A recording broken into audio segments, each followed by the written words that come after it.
What is up, YouTube and all my fish keeping friends? How is everybody doing out there in fish tank land? I hope you guys are having had a good week. I'm like always, I'm just chilling out today. This is my lazy day. I didn't even do any. I haven't touched a fish tank today. I guess not. That's not true. I fed a couple of fish. All right, let me find this audio right. I'm trying to lower this music a little bit. Let's check out the chat. I'm a little out of it today. I am exhausted. I went and played on the beach yesterday, which I haven't done in a long time, which was a good thing. And did a lot of snorkeling, which was it take it out of you. It will take it out of you, that's for sure. Let me check out the chat. Where are we at? Let's see. Sharpies Models and Aquatics is in here first. What's up? We have Jeff Chambers. How are you, Anthony? Hope you're having a good Sunday. Jordan Luring Betas, how are you? Sunshine Aquatics. So I have extra coffee here. I've got a whole corksicle over here full of super hot coffee that'll burn you. And some people have started to finally get some of my stuff in the mail, and that's exciting too, to see that people are happy.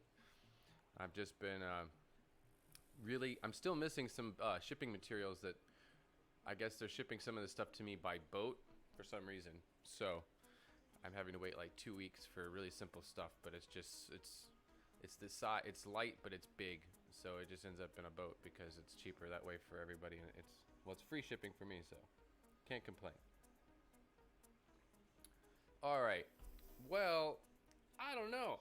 I just want to talk about breeding a little bit. I didn't even know exactly what. I just feel like there's some people that keep fish. They just enjoy having a nice scape tank, and they're just really not into breeding. But there is a lot of people out there that are really kind of can't help it. I think that's the next step, is you get and that's when it gets really addictive, when you when you go past just having tanks to actually really breeding and selectively breeding, because then you end up like, oh, I could use like 5 to 10 more aquariums for this species. That's when the whole thing just gets insane. I feel like it totally changes, goes to another level. Jeff Chambers, how are you? Welcome to the stream. You can barely hear me. I don't know what's been up with the audio. Does that get better if I really bring it up there? Because I've been having problems with audio, that's for sure. Pump up the volume. You're whispering. That is it. I knew it. Well, I mean, I don't know it. I don't know exactly what. I can turn it up here. Maybe that'll help. Does that help?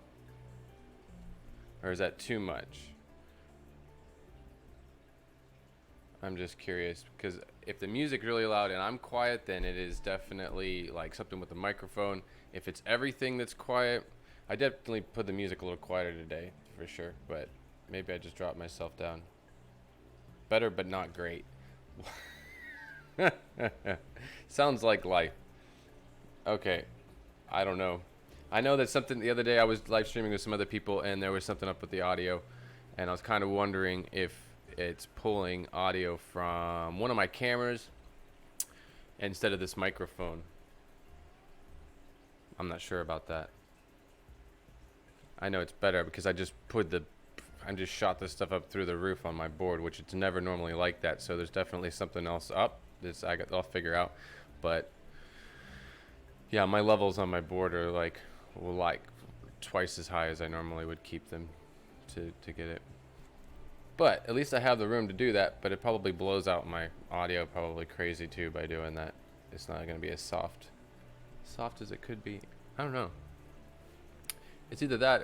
So if it is sounding better than it is, this mic's acting up, is what's happening. But whatever. Anyways, Priscilla, welcome to the stream. Good to see you here. Let's see. Let me get rid of the music a little more then, too. Jordan, the beta fish is doing good. I'm really happy with the beta fish. I've just been, the tank is still kind of cycling a little bit because, I mean, the medium in there, the substrate was cycled, but still you put a bunch of new plants and stuff and you're introducing all kinds of different things. So I'm just letting it kind of do its thing and just keep up on the water changes, and he's happy. He's happy. You know, it's one of those fish where he's kind of lives in solitude, but we, you know, when he sees you, he's happy to see you. So it's nice to have it's nice to have someone that's happy to see me when I come home. Oh, anyways. All right. So back to breeding. I don't know. I don't know. It's everybody has their own techniques. That's the big thing too for me. Is everybody has their own styles, their own techniques for breeding. And even the same, you know, with the same fish, different foods, this and that. I typically, right now, all I'm working with is microworms. I like to work with infusoria, natural stuff if I can, like instead of having to buy it and find stuff that's that small. So that's what I love about my leaf litter is I use that to try to create those microorganisms and that infusoria. So I think that's one of the reasons why I've been lucky with the tetra lately is there's plenty of life in that aquarium for those little microscopic fry before they could even get into anything like a vinegar eel. I'm sorry, vinegar eel, vinegar worms or like microworms or anything like that. So, anyways, it would be nice to have some other stuff, but right now it's just microworms, an infusoria, and then the what are they? First bites. That's like the only thing that like dry. It's like a super nice powder. I really like that. And mosquito larvae sometimes, Jordan, but I don't know that I want to bring that in the house. Like I've played with 5-gallon buckets outside, and I have been feeding some mosquito larvae to like the betta fish and to the killifish. Because I know they really would like it. I mean, all the fish would go for it, but that's definitely food that those two fish are in the wild. That's what they would be eating. So I played with that.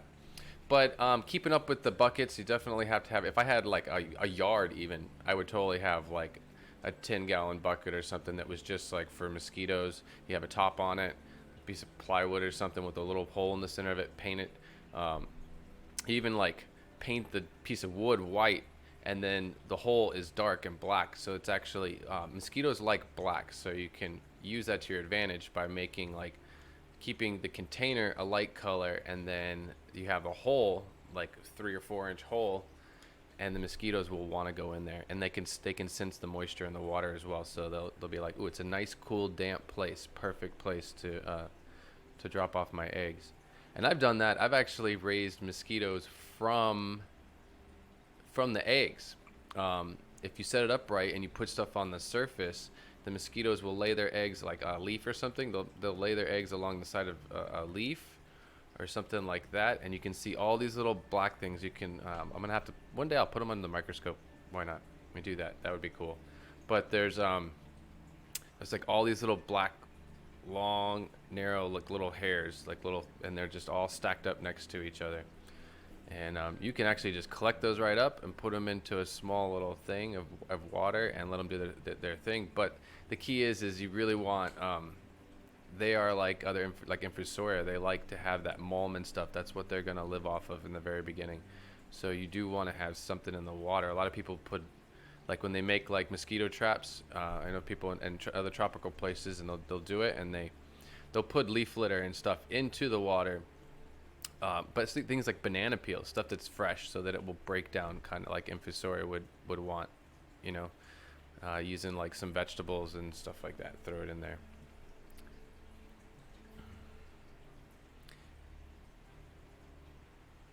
Egg yolks.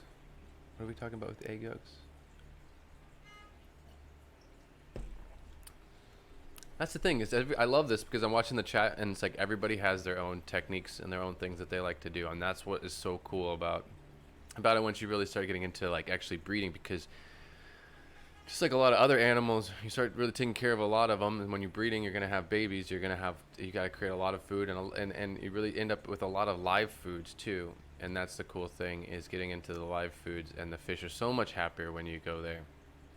That's what I've experienced, is they really do enjoy the microworms, and even like these little microscopic fry. I'm about to show you guys in a minute. I should just go ahead and switch this here instead of looking at my ugly mug. My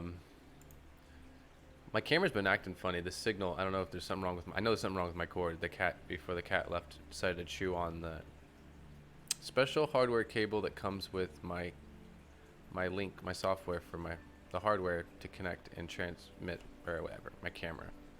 Anyways, so that's fun, but I think there's something going on there. But let's see.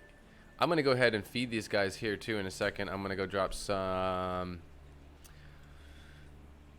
I'm gonna put some baby brine shrimp in there, and then I finish them off. I let them eat that and kind of clean up the tank with that, and then I add like I do the microworms.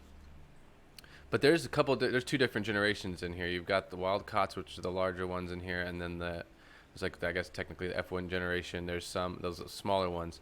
But like I said before, I keep splitting these guys. I gotta keep splitting them up. Like, that's the thing, is to keep them breeding and to keep them happy in a comfortable size school, and to keep from the hormones building up in a 10-gallon aquarium. So that they don't stunt the growth. Like these smaller fish, if I don't do proper water changes, these smaller fish in here, they're not going to grow up. I mean, they won't grow up. They won't get bigger. They're going to get stunted. They're going to by the hormones in the water.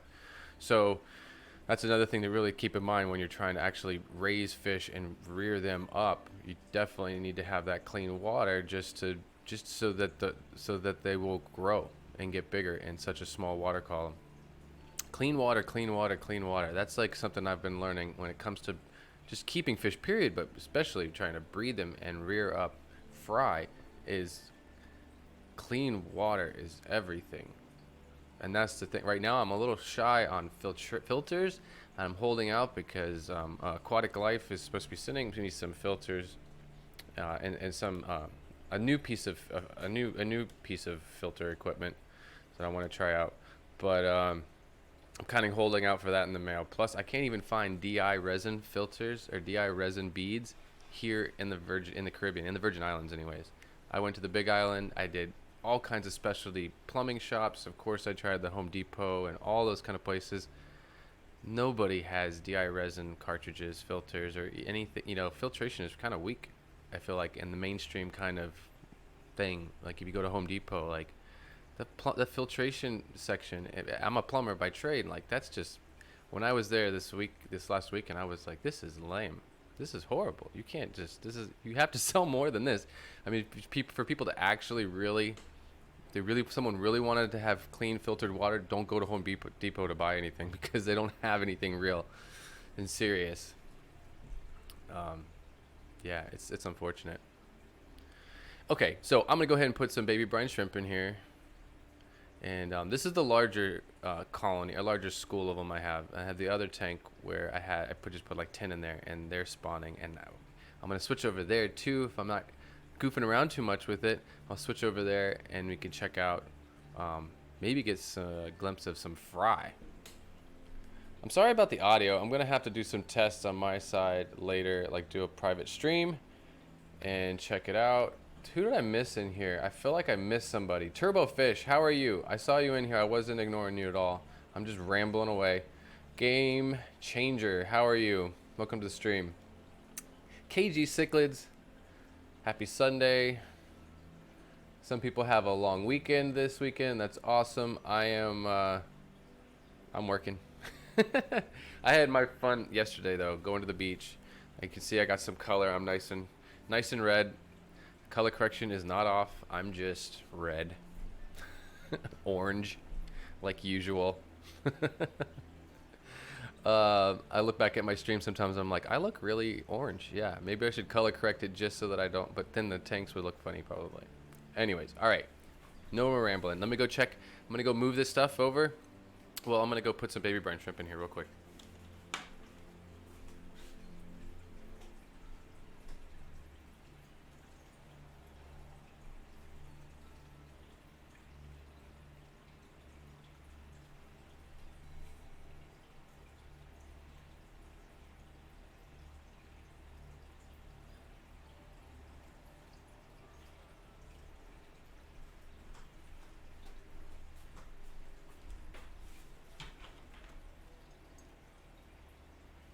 All right. Where are we at? Oh, baby brine shrimp everywhere. I'm switching to the hot coffee. I can't take this. This stuff is just way too cold for me. Real orange. Never noticed. Okay. 44, how are you? Oh yeah, this is hot because it's in a Corkcicle, so it's totally insulated, staying nice and hot. Drive safe to work there, man. Drive safe. So they'll take care of these. I should probably, if I move the camera down a little bit lower, you'd see more of them because of, the brine shrimp, kind of a lot of them went to the bottom there. So now they're cleaning everything up down there. But I love these guys. Okay, now you'll see in this, I was showing some people the other day, that one fish right in the middle, you'll see there's one that's a little bit longer and a little bit, tiny bit bigger, and it has copper right there in the front, right there in the middle. That's a different species of fish. It's related. It comes from the same river in southern Peru, the Tambopata River in Peru, and it's right there connected with the Madre de Dios River Basin, and that's one of the most heavily mined areas in all of the Amazon for gold. It's one of the big hot spots, very condensed level of gold mining going on, and that's why these fish are threatened. And and all of them, as well as the Madeira that's there as well, with the more of a copper lateral line. You'll see him pop in. There he is, pop into the screen. Definitely a completely different fish. It was accidentally like caught. It was so similar, and they're in the same areas. But I'm bummed about him because I don't want to, like, what do I do with him? I wish I knew somebody out there that has the Titocharax Madeira somewhere in the world. Someone has a school. Let's talk. We'll send this guy overnight FedEx and get this guy to a. It's either that or I need to spend a bunch of money, go back to Peru and get a school of them to add to a project.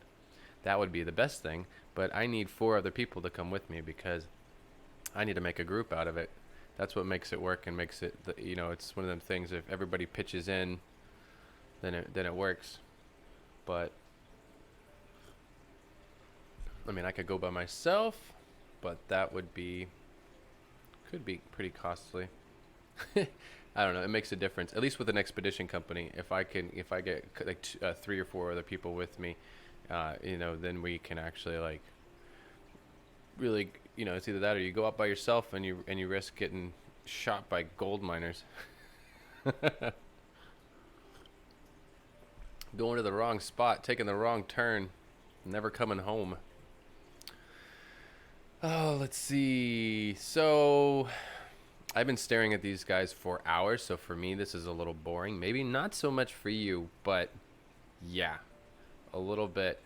What's up, Rob Myers? How are you? Maria, what's up? I hope you're doing well. Happy Sunday. Yeah, I can sit here. I can sit in front of these tanks and in a chair and just roll around and just stare at them for hours and watch them do their thing. Yeah, obviously that's why we all do this. When we get that chance, we can just sit there and zone out instead of a television. Sit there for half an hour and watch this tank and just study how the males and the females do their thing. I've noticed something really cool. I've never mentioned to anybody. This is something cool about these guys. When I turn off the lights, like, I wish I could, like, fade them out. Maybe makes a difference. I don't know. I want to see what happens if I could fade the lights out. But when the lights go off, and I know it is the females, and maybe this is them spawning. The females go kind of crazy, and they start shooting up to the top. They go down to the bottom, and then they shoot up to the top, and they swim around up into the duckweed. And they just kind of, I've seen them where they lay there for a minute. I've even seen them where they shoot through the duckweed, and they're laying on top of the duckweed. And I actually got scared one time because when I was watching it, and there was one on the duckweed, and I was about to go in there and, like, put her under the duckweed so she doesn't kill herself, and she, like, jumped again, and bam, it was back in the water. But that was crazy. I've never found them on the floor, but I'm really pretty sure that's when they're spawning, maybe shooting up into that stuff, and then they just hang out up into in the duckweed for a minute, and then they come back down. Normally, they don't always. There was only once I've seen one shoot through the duckweed and get stuck on top. I don't know, pretty crazy stuff. So that's something I've noticed that they do, and I don't know if that's them spawning or just freaking out because the lights are being turned off so quickly. So that's something I could try to figure out, but I don't have any fancy lights like that right now. Maybe aquatic. Maybe somebody will send me a light. Maybe somebody will send me a light that I can program to fade out on like that. I mean, this one, my aquatic life light back here, I have a halo light made by Aquatic Life, and I've had that for 3 or 4 years. Um, it's a $400 light almost, and it's an LED cluster with a glass lens. It comes with two lenses, a 45 and a 30-degree angle lens, depending on how you want to use it, because you can double those up and put like 3 or 4 or 5. So it's like $400 for the master light, and then you can buy slave lights, but those lights wouldn't work without one of these units that you can program. But I can fade in and out and control the time in between, and it's it's awesome light for that. You get it, and as long as the power doesn't go out, it's set to go, and you don't have to think about anything. Let me check out the chat. I'm not trying to ignore anybody. Fish porn, I guess you could call it that. National Geographic in your living room. So that's interesting though. No, for a minute there, everybody was showing like different things that they use to feed, and their different techniques, and that's what it's all about to me. Like, that's the cool thing about us being a community too, is like coming together, is that we have an opportunity to share that stuff with each other. If people choose to. Anyway, some people keep things as little secrets, but it's nice to be able to interact with the community and really be able to, on a different level too, because I mean, there's been clubs and groups and stuff like that for a long time, but at this point, to actually with social media platforms and YouTube and different ways to spread your content and communicate, it definitely changes things, and we have opportunity to really get to converse and interact with each other on a totally different level. Like, there's people in this chat that I've met in person here. King and Queen Cichlids, the Cove, who else in here? And that's another thing, when you get to really meet everybody in person and stuff like that. But it is really cool to see the difference, the different things that people like to use to breed. Or to feed, just to even feed their fry, because I know some people, they literally, all they ever do is like tetra flakes they just grind them up into a powder, and that's all they ever do. That's all they, from little fry up, that's all they've ever feed their fish, and it works. Just, I guess it works. It works, but I don't know. I prefer some live food. I think it makes all the difference. Oh, let's not forget about Priscilla. I've met Priscilla, 3 times now? Or just it's been twice. Because you weren't at the first Aquashella. I mean, the aquatic experience that I was at was 17. Let's see. We do have an awesome family. Seriously. I just love that. My whole thing is just preaching the positivity and keeping it positive. Just keep it positive. That's a beautiful way for us to be. I mean, that's how we can really help each other. We all know how someone can try to educate you or teach you or something, and constructive criticism can come out completely different out of someone's mouth depending on how you put it. And I think that's the biggest key, is just how do you try to help somebody. in the community, like if you want to give someone advice or share something with somebody, or it's just there's definitely a wrong and right way to do it. But I think that we're definitely a very positive community, and yeah, I think it's just growing and growing. Priscilla brings up Chicago, and that was another thing I was gonna bring up, is like that's the stuff. It's like the fish tube and the hashtag fish fam community and that kind of thing it just keeps growing. It just keeps growing. And the booth that we had at Aquashella, that was pretty cool. The size of the booth and what we were capable of accomplishing right there. And the biggest part of it for me is being able to give back and do something positive on a global level. And by, using our voice and our influence as content creators and video influencers on this platform and Facebook and Instagram, because there's a lot of other content creators in here as well. So I want to speak to everybody though that even posts something about an event or charity or whatever. Together we can really make a difference. Like when it comes to like charities, like we did with the Project Piaba or the Coral Restoration Foundation. They're literally farming coral, in the ocean. And they've got like Christmas trees of steel, and all these look like Christmas ornaments is what it looks like to me. And they have little coral hanging from wires or strings, and just rows and rows of them, and they're culturing coral. And they're really, and the cool thing is they're taking people from our hobby, from the saltwater hobby side of it, and they're like, getting those people to help them and donate their time, and because they have experience fragging and doing this stuff. We've been doing it for a long, long time. So it's like some of these people that are out there donating their time are just our fish keepers like us that are out there just, clipping coral and fragging to save the coral reefs, which is so awesome. So I don't know, to be able to make a difference with that, with our community, that kind of stuff, I would love to come up with something on my own. I just want to do it right, because it's all the little legality and red tape. Really got to people just come up with awesome ideas, or even like giveaways. You got to have all that, really the fine print done right to be doing stuff like that. I think you want to have it right so you don't get yourself in trouble, even though you're trying to do something good. It's so easy to get in trouble trying to do something good these days, So for me, that's the big thing. I would love to even come up with my own charity from scratch kind of thing, but yeah, it's all the paperwork, all the taxes and all that stuff. You got to be straight with it all. And kind of you want to create a nonprofit. You want to have a panel of people. So in the end, I would be creating a group or a panel of people to manage that. You need a team. You're not going to do it by yourself.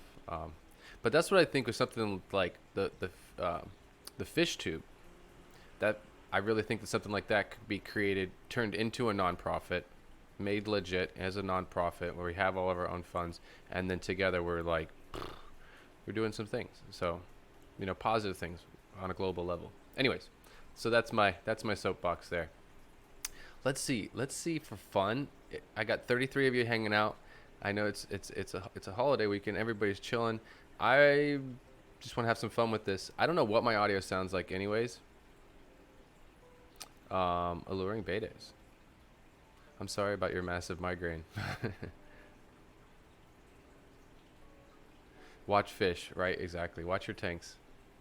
Or close your eyes and put a pillow over your head and pray for the best. All right, so I'm going to go ahead and move this camera over to the next tank, which has a smaller colony, and there should be some fry on the glass. Like there's multiple different, because they're egg scattering fish, the fry are of all different kind of ages. There's a mixture of things going on. So let me go ahead and move it over quickly over there, and I might try to feed something in that tank, maybe probably just some first bites, because it's right now actually first bites, when the fry are really, really tiny, first bites are better. Or, it's easier for them. That and the micro worms. And then I work to brine shrimp, because I just can't even fit it in their mouth yet. The adults live off of brine shrimp, baby brine shrimp, because there's none of the food that I could feed them would be be small enough for them. Okay, sound is great. Okay, well, that's good. I don't know. I got to figure out. There's something was going on with my audio. I know it. All right, 1 second.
All right, I don't know what to do. I was looking for fry. There would fry all over the glass when I first turned the lights on, but since since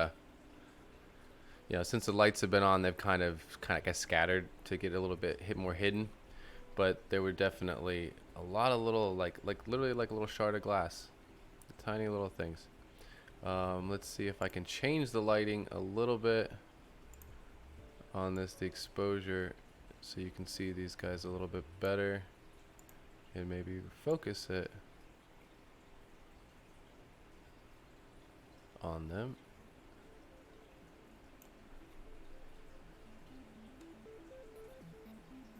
Anyways, one second, I'm gonna move that camera a little bit down.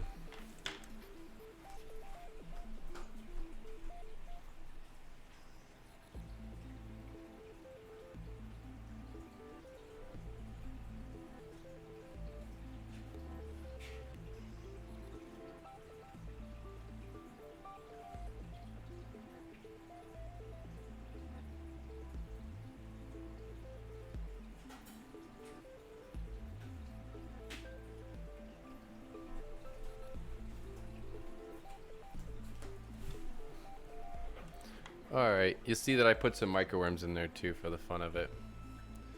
Just to see how they act.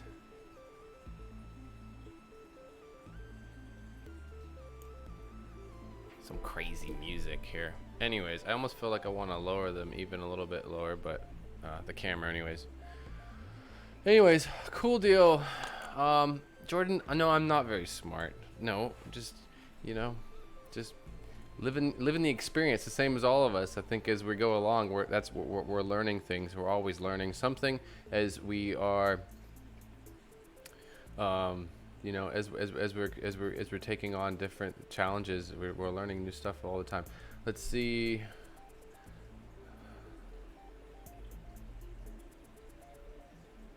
Describe the Virgin Island beaches.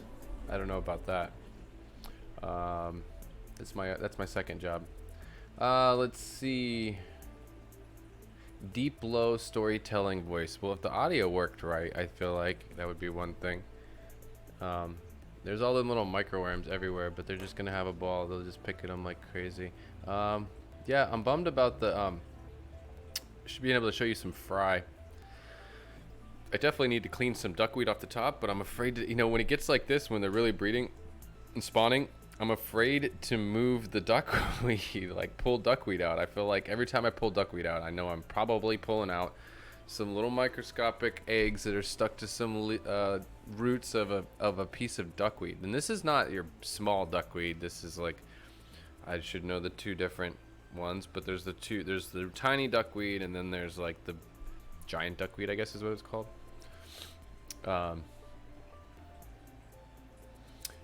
No. Cure for insomnia. Thank you. Oh, that's so sweet. That's exactly what I want to do. I want everybody to fall asleep. I want your headaches to go away and everybody fall asleep. Just stay on the stream so I get the, Oh boy. I don't know. That's just for me. Fish keeping. It's hard to not be about breeding. But one big thing for me, when it comes to breeding, I think that there's a responsibility with that in regards to genetics a little bit. I think for a lot of individual species, a lot of different individual niches, cichlids, for instance, too, with hybridized cichlids and stuff, like they can get a little too carried away, and I feel like it's important to try to. For me, I guess I'm an environmentalist and stuff, so part of it for me is just really trying to conserve those wild genetics, and that's why I'm so into the wild fish.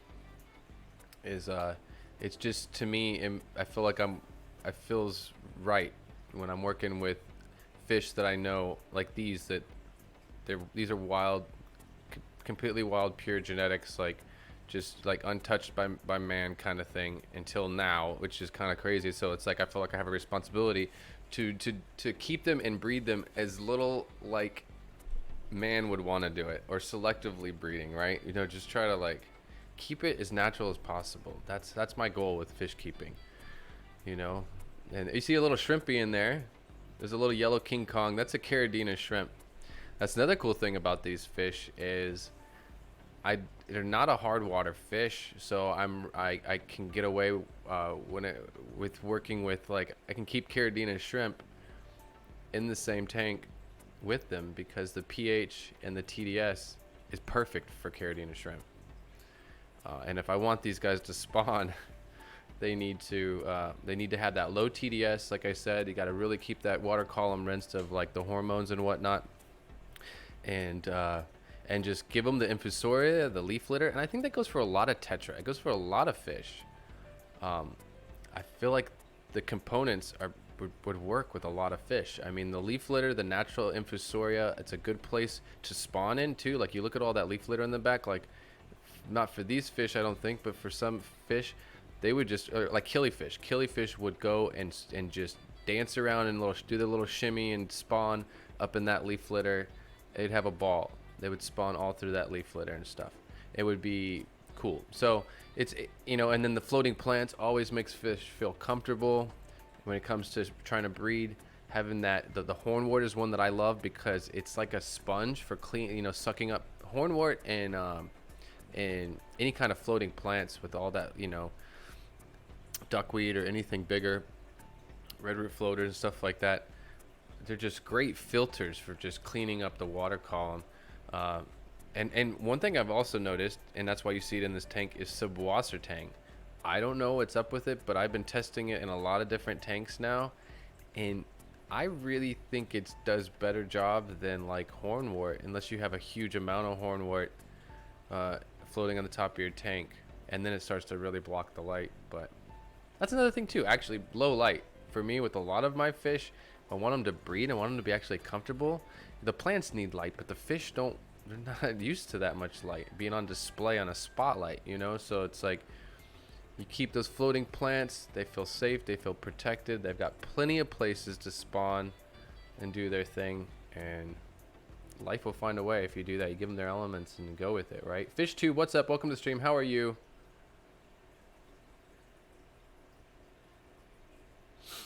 I have been shipping out my dried botanicals. People have been getting their stuff in the mail. I'm really happy about that. I still have some other stuff to ship out on Monday. I've got a bunch of I've been kind of holding back because I was waiting for some quality heat packs that are made for livestock, and then styrofoam liners, because I don't have the time, energy, and it would be so costly, time and energy and everything, to be cutting up foam to make my own for my boxes. I'm not doing that. Not happening. And just here in the Caribbean, those sheets of foam, a 4x8 sheet of that foam, like that 1/2 inch or whatever it is, even, no way. That's so expensive. It's crazy. It's so not worth it.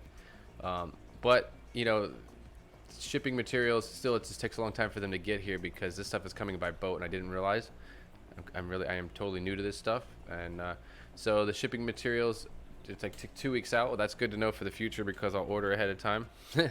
But so I'm waiting for those styrofoam liners. They're supposed to arrive yesterday, and I didn't go to the post office. So tomorrow, I will get those early in the morning, and I will literally be packing up some shrimp and sending them out in the morning if I can get lucky and get it done by 10, because I have to have stuff in the box by 10 in the post office by 10 in the morning in order for it to actually be priority and go out the same day. Otherwise, yeah, it doesn't leave the same day. It sits on St. John all night long until the next day, and then leaves the island. So gotta hustle in the morning. Get up at 4 and bag fish. I don't need to get up that early to do it, but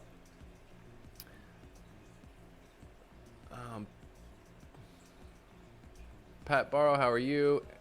Anthony, I don't know if I said hi to you. Welcome to the stream. Aqua Balls, hope you're doing well. So this is kind of boring to me. I mean, the fish are feeding, they're doing the things. I really wanted you to get some shots of some fry. I can zoom in and out on this camera and focus it if I could see them on the glass, but they're not even like there. That shrimp just wants to be on camera today. I didn't even know there were really any left in there. That shrimp was actually dropped in that tank. It's been raised up as from a shrimplet in this tank. It's a second generation of this aquarium. Okay, let me see. I gotta show you guys something else because, well, I can't stare at this. It's not enough. It's not cool enough. It's but you also see the tannins are going in here too, right? I mean, it's really like a solid level of tannins, just natural from the leaf litter that goes in the tank.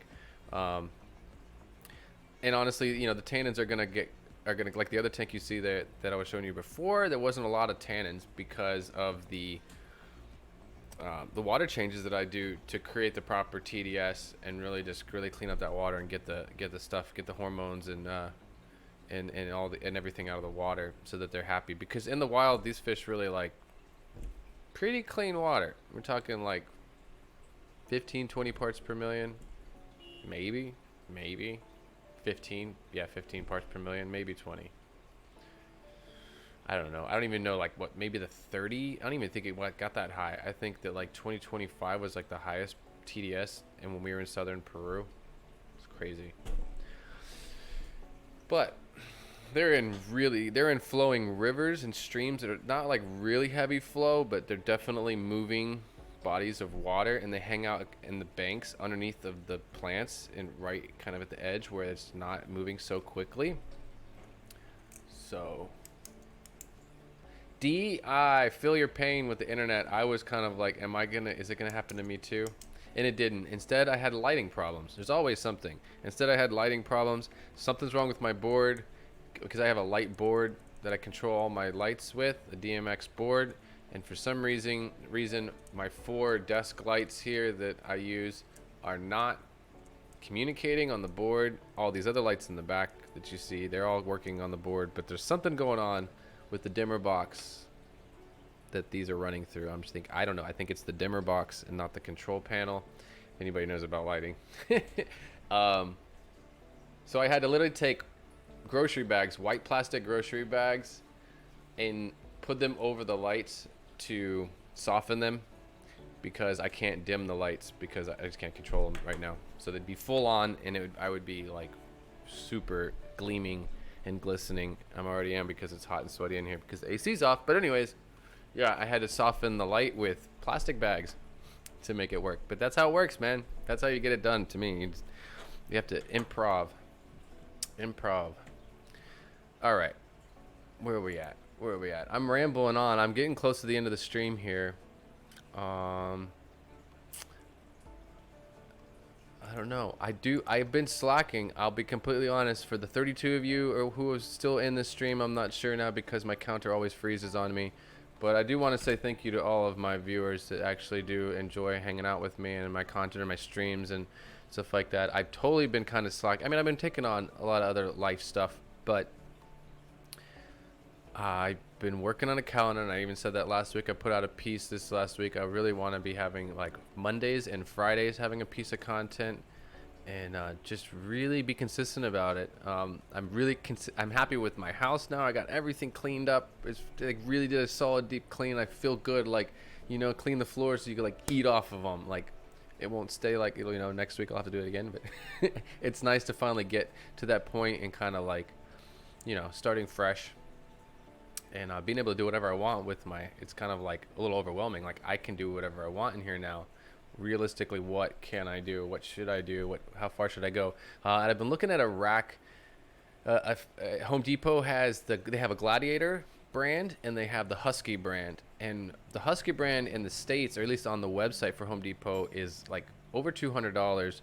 But here in our local Home Depot, they don't have water filters and DI resin, but they have that Husky brand rack, which is a little bit better than the Gladiator, and it's $169 here. But I just can't swing that just yet. I was there this weekend, I saw it, and I got to swing it financially, and then I have to have a friend with a truck because it's a big box. I'm going to have a friend with a truck go over there with me, get it, bring it back, which I'm going to have to pay for that too. You know, at least gas and stuff. Maybe take a friend out to lunch and pay the gas and the ferry because they're going to have to put it on a car barge to go back and forth. So it will turn into $200, $200 something dollars probably in the end. But anyway, so that's the plan, is put a whole new rack in my kitchen, in the kitchen side here where I have some smaller wire racks, and I will be able to, you know, weight will not be an issue really about surface area. In regards to surface area, I'll be able to put whatever I want, and I'm all about my 10s and 20s because I'm breeding and stuff like that and keeping it small. It's more about breeding and experimenting than having big tanks. Most of my stuff is nano anyways. So I'm looking forward to that. That's awesome. I'm really excited about getting a new rack and then eventually putting in some lighting and air and everything and getting that going. So that's the next step for me in my hobby. And people want to send me fish, and I'm like, just getting to that point. I can't really say yes to the fish because I need a place to put them. And I'm the kind of person that I like to cycle a tank. I like to cycle a tank for a while. Like if someone says they're gonna send me fish, I want to know that I have like a couple of months, even if it's little stuff. Like with beta fish, I've been looking at the process of, looking into the process of. Some people think you can't do it, but you can totally do it, and I totally believe you can do it. Is cycling like 1 or 2 gallon plastic jugs, like literally cycling them though with some substrate, a little bit of subwassertang or some Planet Anubias, and something like that, some leaf litter in there, and literally have these little 2 gallon tanks that are cycled and have the elements like you see in this aquarium right now, for like breeding betas and separating out beta fish, especially working with wild beta fish, that you really want to try to keep that pH down in those little jars. So you really want to have some buffered substrate and some leaf litter in there, along with I'm all about creating my own water. I'm like, wow, I'm with Lucas on. It's like a science project to me. Like, it's hard to know what you're doing unless you're starting with RODI water. It's hard to get away from that once I've gotten into RODI water, like really 0 parts per million water. That's when you feel like you have a clean slate, like a white canvas is how I look at it. You're starting from scratch, white canvas, you've got nothing there. And now you get to decide how much calcium, how much magnesium, how much of all of that is going into that water. And then it's like you're feeding it to your tank, you're feeding it to the fish, you're feeding it to the plants at that point. It's got the elements, all, none of the bad stuff and all the good stuff. And that's a cool thing. That's a fun part of it to me. And I love chemistry, the chemistry side of it too. It's fun working with that stuff as well. I definitely enjoy it. So I don't know how loud this music is. I feel like I'm super, super loud because I had to pump myself up, and I'm on the in-ear monitor of my board, so I'm like super loud for myself. I guess I could turn my monitor down, my phone's down, so that I don't have to hear myself so loud. Okay. Cool deal. So we are about 7 minutes out on this. I'm gonna go ahead. We save the commercials for last for a minute. Well, I just want to. I don't know. I think more people on Teespring, just randomly from Teespring, are actually buying these T-shirts than. I mean, no offense to anybody in the community or anything, but I've noticed that like I'm making more sales on Teespring, because Teespring is actually like promoting my channel, because I have like 23 different T-shirt designs. So I guess they consider that enough for them to, like, they're pushing it and promoting it on their kind of platform, their advertising platform or whatever. So I've been getting sales of these different fish related, fish hobby related shirts, because there's different stuff in here. Like I've got the guppy stuff, I've got different things and stuff about, shirts related to shrimp and stuff. So it's been really cool to see the Fish Nerd one. I want the Fish Nerd shirt. I want that shirt. Like I can't even go and pay for it. And this one too. The Carradina University is my other favorite one there. But just having fun with them. I just really had fun. Like I sat down for a few days and just got a little crazy and tried to create some cool stuff. But anyways.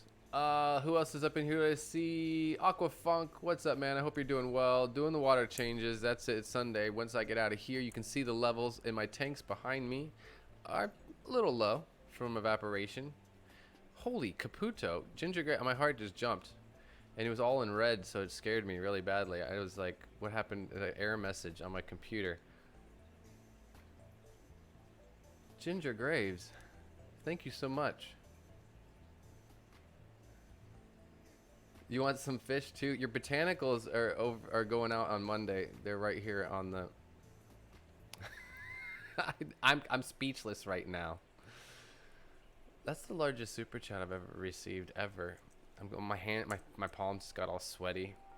I just started like sweat's gonna start dripping down my armpits here in a second. Whew. Thank you so much for that. Is that for that's for the rack? That's exactly what that would be for. That would be for that. That's okay. Okay. Well, and I guess I'm just gonna have to go find the. I'm gonna have to. This person here, I don't even know her name, but she does like trips for people on St. Thomas. Like you can call, like she'll go and do whatever, be mail or shopping or whatever, because traveling back and forth, that's the whole thing. She can go over there with like a big truck or whatever she has, and she does. I don't know what you call it. I can't think straight now because of the super chat. I'm all flustered and verklempt. I am blushing. I am blushing a little bit. I'm sweating like a dog over here now. So they do. She does like runs over to the Big Island for people, you know, and she can get a lot of stuff done in a day, so it makes it worth her while to go do it.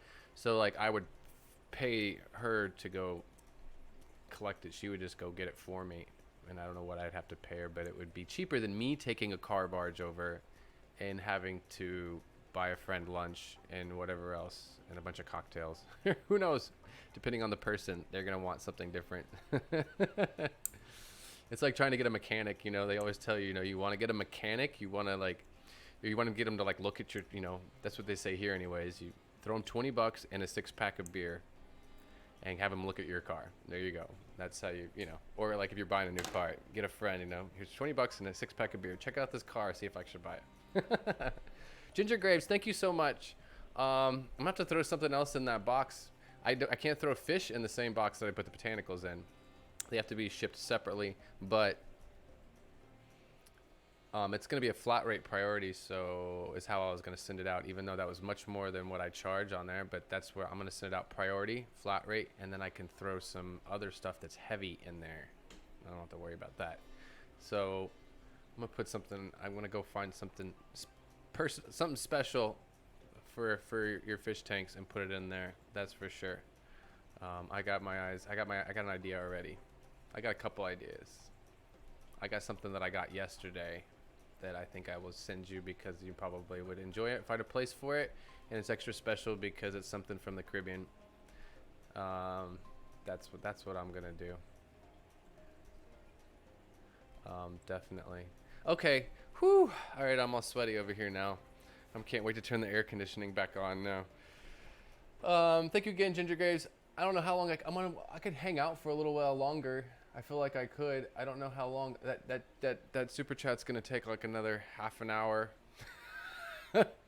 or an hour before it leaves the board. I always tell myself, oh, I'll just hang until until the super chats all melt away, and then I'll leave. We'll just do that. Anyways, is there anything that you want to see, Ginger, in the house that I could possibly get to with my camera? I've got a 20-foot, 15 feet of cord, but my tank's got a little bit of algae going on them. I mean, usually that's not normal, but it's also I need to clean my any of my tanks that hang on the back. I usually I do like a I like to hot rod it out, and I put the pre-filter on there, and that pre-filter, you know, if I clean that out, it really makes a difference on the amount of algae or anything that goes on in the tank. Just keep those pre-filters and stuff clean. It's a good place for things to get caught.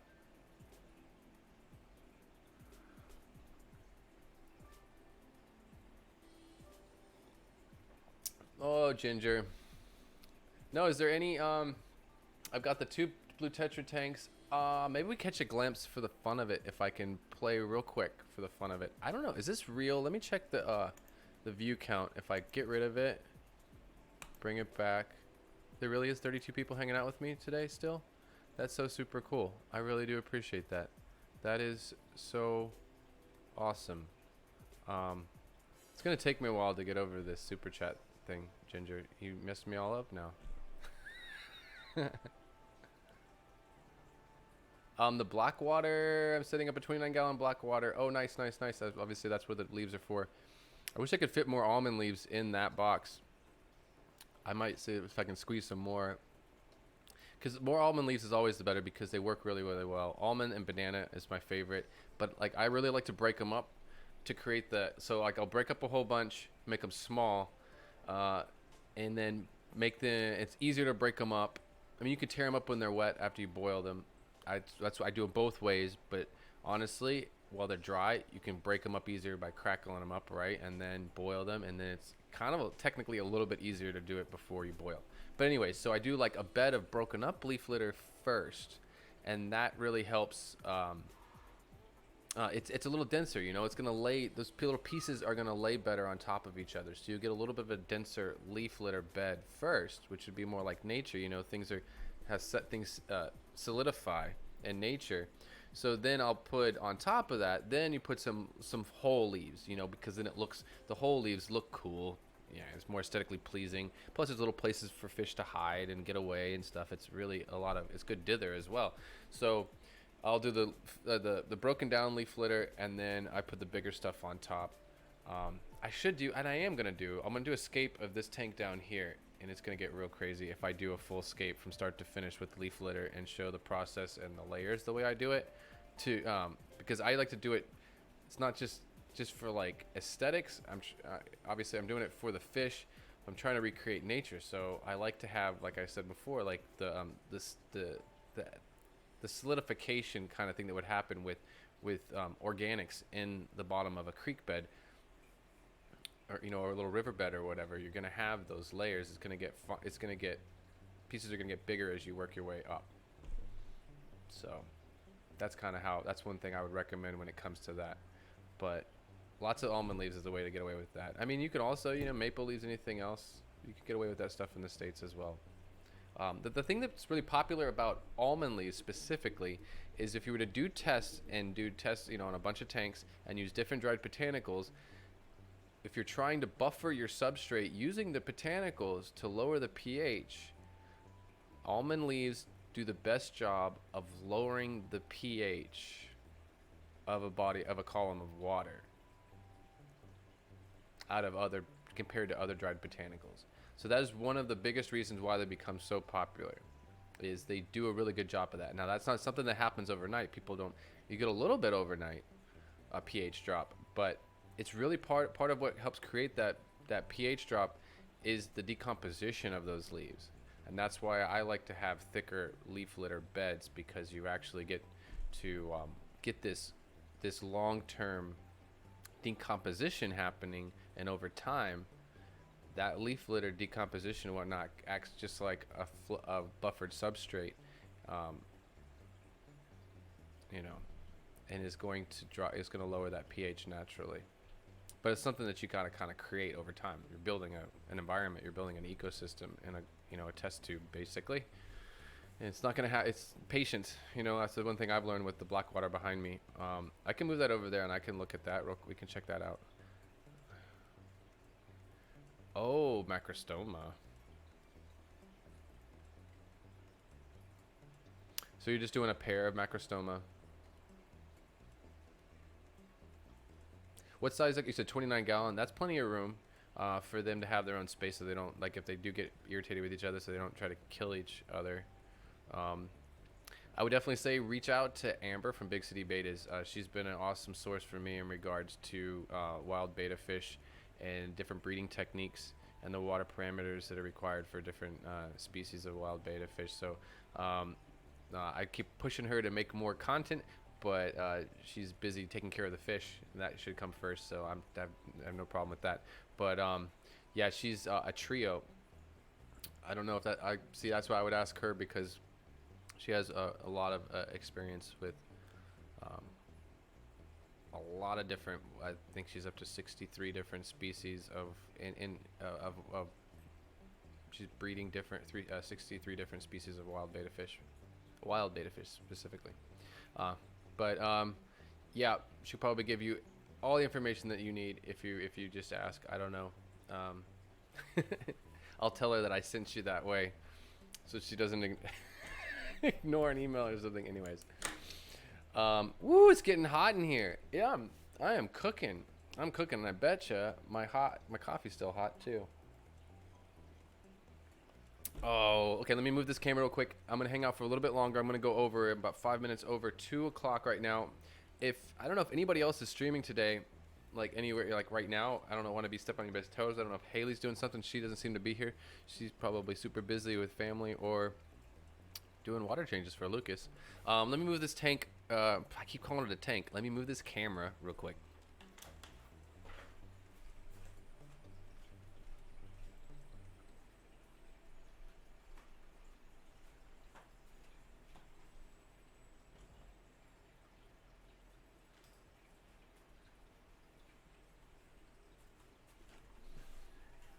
Whew. I have the weirdest problem. Let me move the, let me switch this over. I'm gonna have to focus. Look how red that is. That is crazy. Isn't that crazy? And that's a little, I mean, I'm gonna color correct this a little bit to try to make it as natural looking as, I mean, as close to what it really is as possible. But this is what the camera is gonna show because it really is. It is a Blackwater aquarium. Oh boy. I'm gonna focus it in the last. I get to. It's nice that I can play with the color. Let's see if I can try to. There we go. Let's try to bring it down a little bit. Okay, and we go and focus it. I guess it was as focused as it's gonna get. This is weird music. This is weird music. We gotta get rid of that. Okay. All right. This is for ginger graves. I'm gonna show this tank, and I'll even get closer and show some of the dried botanicals. I'm gonna get close up on the substrate for a second, so you can get a look at just how the substrate is looking. It's pretty cool. Oh, cool. Yeah. Keep in touch with her. Really. I mean, she's an incredible source of knowledge in regards to that. I mean, I have a hard time because I'll text her, call her, something for advice in regards to beta fish or something, and yeah, I got to take notes. You know, it's because with any of those kind of people that really have got there's some experience, you better be ready with a pen and paper because if you really want to catch it, the angelfish are chilling out, doing their thing, playing with each other, flirting. Yeah, let me get a little closer and check out the substrate real quick. But yeah, this is I love this tank. We've got the Imperial Tetras in here, which is the Nigrocinctus. It's wild caught from Peru, and then there's the pair of spawning angelfish in here, and I still have two of the Corydoras CW109s. Something happened with them. They are susceptible a lot to just intestinal parasites, even though I did quarantine them. I think that's what got them in the end. Yeah. Okay, so let me go ahead and get closer just to look at this leaf litter a little bit and stuff.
All right. Ooh, it's warm in here. Okay, let me see if I can focus in on this real quick.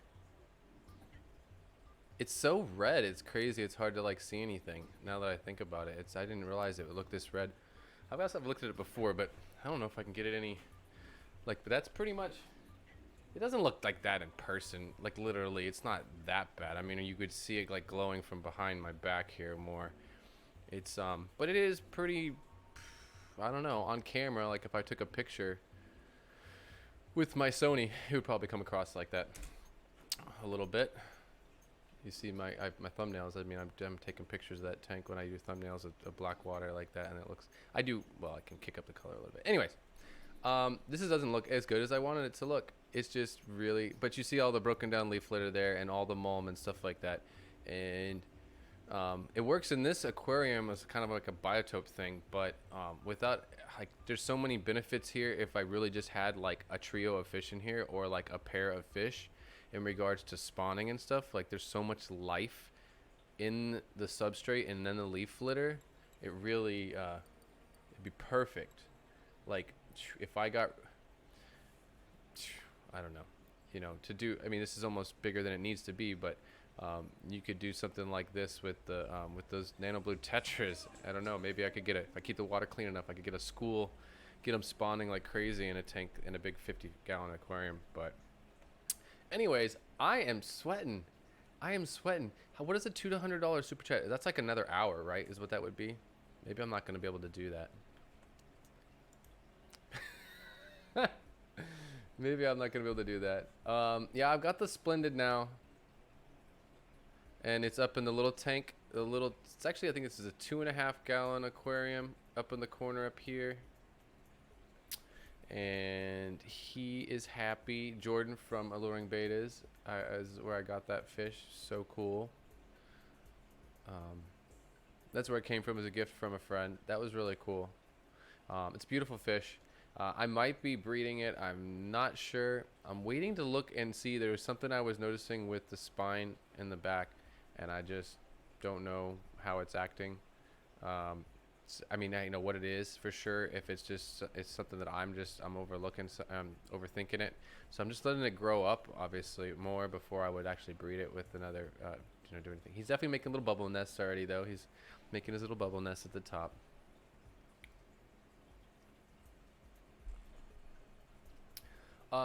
So I guess we're putting a new rack in the kitchen. Oh, a new rack in the kitchen. And the plan of that, I'm gonna do 20s, 10s, and 20s. Is the way that rack is gonna go. And I still like to do water changes individually, especially when you're breeding and I'm trying to create different parameters for different tanks. I would like to have. I mean, even if I had a huge fish room, I think what I would want to have, I guess it's kind of how Lucas does it. I don't know, but I'd want to have water. I'd want to have waste out, like places on the racks. Like if I had a big fish room with like hundreds of tanks, I would want to have waste going out, like pipes on the sides where I could drop a hose into and drop waste out right off of that pipe mounted to the side of the rack, and then have water coming to all the racks so that, you know, I can do individual water changes the old-fashioned way, you know, siphon the water out, drop it down a hose, but it just goes right down. You don't have to move buckets, you know, physical labor, and just all happens right there at the rack. And then you open up the valve and just fill the tank, and filling that tank with water that's been created in a reservoir is the real way is what I'm into doing. And I can do that now. I just can only create 50 gallons of water at a time, and that's probably not going to change until I were to be somewhere else where I could have a huge, like 200 or 300 gallon like holding tank for water. And then you make, you know, like that's kind of what Flip does, I guess.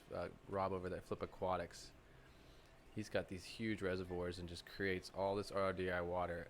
And then I think he was doing it, he had put it on the top rack, I think is what he was doing. The RODI water was going up on the top of the racks and then gravity fed into the tanks. I think that was his plan. I think that was what he was doing at one point. But no, that's exciting, Ginger, with the beta fish. That'll be a cool deal. To film some of that. So the and the leaf litter is gonna make a real difference. There's little sticks and a couple almond sticks that is gonna be in there, and that. What I was doing with them is taking the sticks and kind of putting them up and using them to kind of help using the hardscape to create spaces where the fish can go and kind of hide and chill out, you know, can get away from each other. Or they're just, you know, you don't want just a big open tank where they're just going to get harassed by the male all day long and all night long. You really want to keep some give them places to go and let them have their own spaces. That's important too, and that's one thing that I feel like leaf litter does. Like especially with betta fish, they'll go hide under, especially wild betta fish. They're gonna go hide under leaves. Like you won't even see them very much with a lot of wild betta fish. They're just gonna go hide under the leaf litter a lot of the time. When I like this morning when I turned on the lights here for this rack, he was all buried and hidden under some leaf litter. I was like, "Where's the betta fish? Where'd he go?" He was sleeping in the leaves.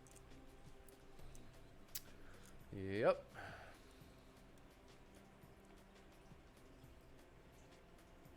Priscilla, it's my birthday. I'm sweating like, oh, dogs don't sweat, right? We gotta get that one right. I'm sweating like some other animal that sweats.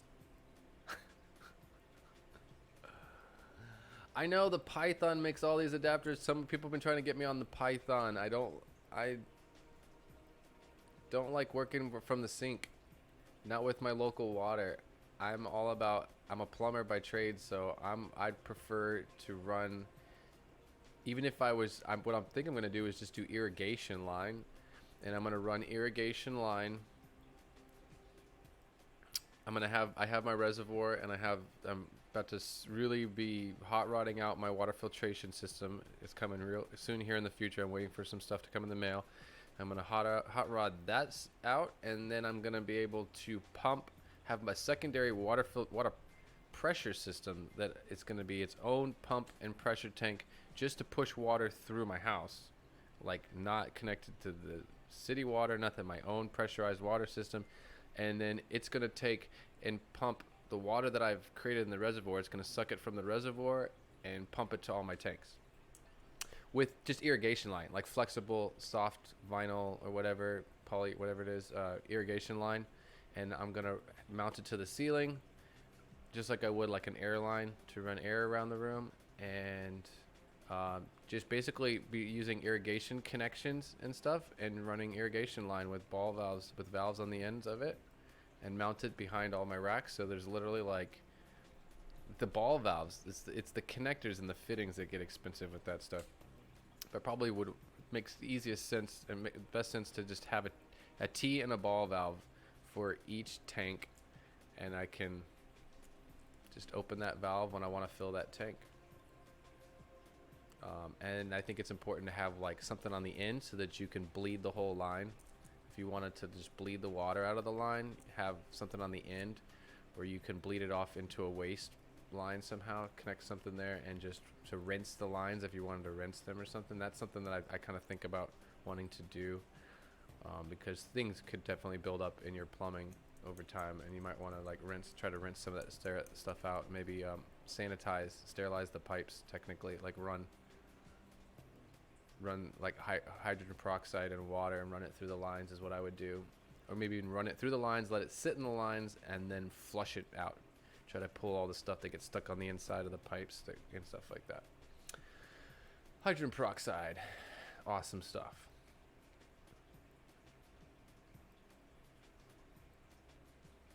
Oh, video the setup. Well, I'm gonna have to video the setup of the rack. I'm gonna have to in the yeah, the plumbing part. Once I get the filtration here, one of the things that Aquatic Life is sending me is a booster pump. So I already have a booster pump, but this is something that they make, and I would like to try it out. It's the way that the booster pump works. There's options there for me to actually be more efficient with my water filtration and actually get more out of the water when I'm doing RODI than I would right now with the existing 4-stage. Well, I actually have 6 stages altogether. And that's the cool thing with that is I'll have, once I get that stuff in, then I'm going to have the pressure tank and pump that I have now available. I won't be using that anymore, and I'll be able to use that pump and pressure tank to feed water to all of the tanks in my house. And once I get the other stuff in, then I can take and repurpose that pump and pressure tank and suck from my reservoir and feed basically 2 racks. I have the stuff that's in the living room here, and then I'll have everything else will be on that one shelving unit. So I only have to really feed to two spots, 2 zones, and that'll be that. That'll be fun. I guess the only thing I have to worry about is making sure I don't get any crazy running water over your head and running water over a loop like that. You have to worry about air pockets, maybe. That's the only thing I'd probably have to think about. But if it's all pressurized, then it's gonna push that out eventually. Or the literally water does absorb, air absorbs into water. Anyways, I'm rambling now. I need to get out of here. You could turn this AC back on.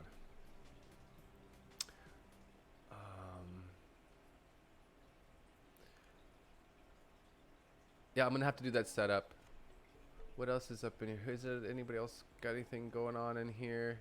So no other streams going on today. Jordan, you're not streaming. Haley's not streaming. Daryl Dimmer, where did I miss you? Did you just get in here late? Did I totally? You're in here. Okay, I don't feel bad because I'm looking through here, and I don't see you. Dan Slee as well. Did I miss Dan Slee? Oh, you know, I try to. I'm trying to get better at reading the chat. I really am. Trying to get better at that. But I guess I missed Dan Slee and Water Wizard. I did mean to say hello. Can you up the volume a bit, Water Wizard? He didn't see the beginning of that stream. I'm gonna have to go do some tests and figure out what's going on with the audio. There's definitely something going on there. Like I said, I was in a hangout, Big Easy's hangout, chilling out doing that, and Biggie and I was having a problem with it then, and then I think it's like I'm picking it up from something else. I think the audio is coming. I don't want to mess with anything while I'm streaming because that's the worst thing to do. I'll end up messing things up if I start touching things. So I'll just do a test stream later and play around with it, watch it on my phone and see what's going on. All right, let me pull away from that because I should get out of here. I need to kind of get out of here. I just hope that everybody has a good rest of their Sunday and their holiday weekend, whatever you might be doing, hanging out with family, doing water changes, getting stuff done. I do want to say I appreciate all of the support in this awesome community of fish nerds and fish hobbyists.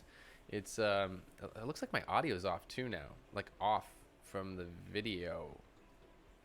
Oh, I'm gonna lose it. I'm glad the stream is almost over. Yeah, I'm looking at my screen and it looks like my audio is off. I can't even watch this. No, I can't look at it. I can't look at the screen. It looks weird. I don't know if it looks that way for anybody else. Yeah, for anybody who's traveling this weekend, have safe travels. I don't do much for Memorial Day. Like I said, I'll probably still be working. We might actually get some tourism over this weekend. There should be some tourism here. We have the ups and downs. Vacation, holidays usually we get a little bit higher, and then the thing though is after Memorial, it's going to drop back off. This whole next week is going to be really slow for me in the tourist industry kind of thing. It's going to get quiet around here because they come for the weekend and then they'll all go home and hey, get quiet. We get all whispery and quiet and crickets for a week or so, and then our big carnival in Juve, all of our big annual carnival festivities take place June and July, the end of June and July, and it's gonna get crazy around here. I'll probably be doing my live streams and you're gonna hear loud music because I live in town, so you're gonna hear all the loud music outside, like we were at Mardi Gras or something in New Orleans. Let's see. So I'm gonna go ahead and get out of here. Ginger Graves, thank you again so much. Like, I don't know what else. All I know is I got a box going out to you, and now I have a good reason to put a lot of other really cool stuff in there before I seal the box up. It's sitting over here by the front door. I've created a little spot by my front door where I just have all my orders, all the boxes ready to go, and I have a giveaway thing that I still owe somebody that I've been holding on to, and it's totally my fault, but that's going out. Reels Tanks, I got something for him that I need to go. I was gonna throw some leaves in there for him too. Throw some leaves in that box. Daryl Dimmer, I'm glad that you can make it. I appreciate you throwing out the links there for the Teespring. I do have probably a link for the Teespring, probably an advertisement down below underneath too if you're interested in the t-shirts. Whatever, they're t-shirts. There might be something there. I'm not really trying to push those so much. This shirt is wet. No joke. It doesn't look it, but I'm sweating in this shirt. All right, you guys, have a wonderful weekend. Um, Look forward to the new rack build that's coming up, evidently, pretty darn soon. Oh, Reels Tanks is here, hanging out in lurking mode. He heard me. Yeah, I know. It's sad. It's just been everything's changed. It's all happening. It's all getting good though. Things are getting a lot better. I can start to focus now. I feel like I can start to focus on what I'm doing again because it's been kind of a survival mode with money and switching jobs and people moving out, pets, animals, and people, and it's been a big change, but it's I'm just finally like being able to settle into it a little bit.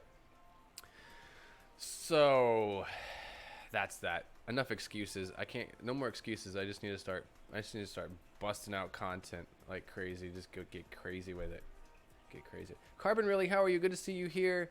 Dan Slee still hanging out. Glad you're still here. Okay.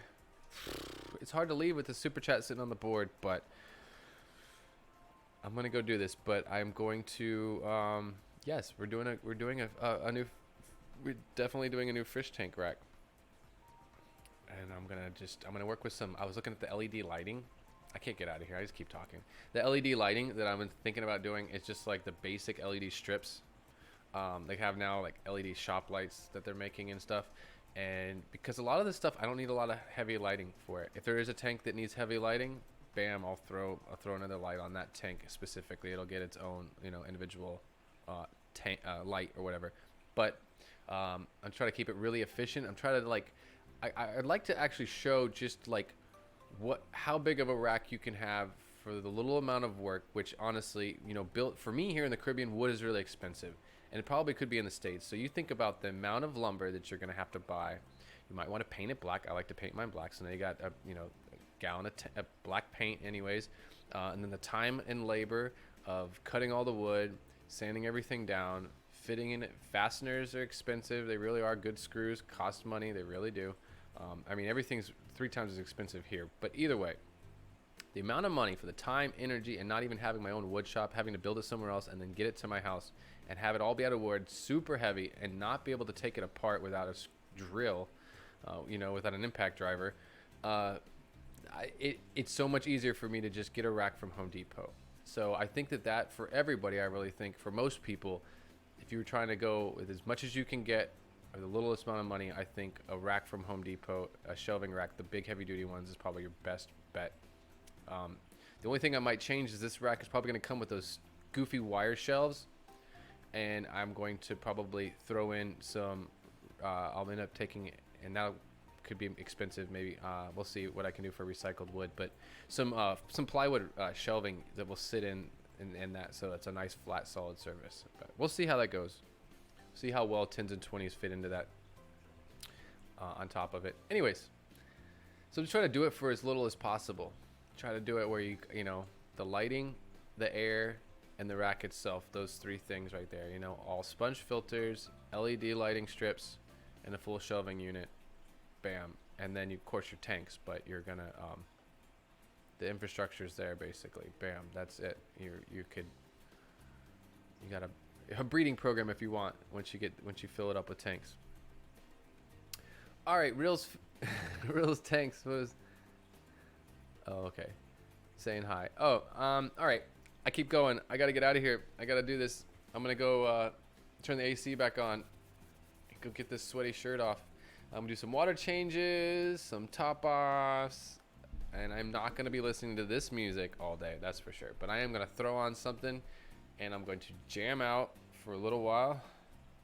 And yeah, that's what I like to do. Play some good music loud and just have some coffee and just go to town and not even look at my phone, not get distracted by any of the internets or anything, and just go with it and get some stuff done. All right, so I'm going to try to close this down like I should be doing, because if I say goodbye and then I just cut it, you lose that. It gets cut off the end, right, as we all know. So I'm going to try to, I keep forgetting to do it, but transition into my thumbnail, let it sit there for a second with some music, and then shut down the stream so everybody gets the solid goodbye. You get the whole end of it. We'll see if we can actually do that this time. Anyways, yes, everyone have a good week this next week. Enjoy your holiday weekend here. You know, just it's starting to warm up in the States. That's awesome for everybody in the States. Now it's getting really hot. We just go straight from like, we either got like a spring, we get spring or summer. That's all we get. So it's like in the last couple of weeks, it's just hot and nasty outside and sticky. If it rains, it's like you're in a sauna. So you can see the steam coming off the streets, kind of thing. So, anyways, hope you guys have a good weekend. Enjoy your families. Go outside and play. You know, play with your kids. You know, or hang out with your fish tanks and do water changes. Whatever. Anyways, all right. I love all you guys. Thank you for all your support. I appreciate everything. Look forward to more and more content on a regular basis coming here this next week. And hashtag FishFamNews, believe it or not, is coming back. Tell everybody it's coming back. I promise. Putting on the suit and the tie. All right, guys. Have a wonderful Memorial Day weekend and have a good week. I'll talk to you guys later. And remember, keep your tanks clean, your fish fed, and have fun.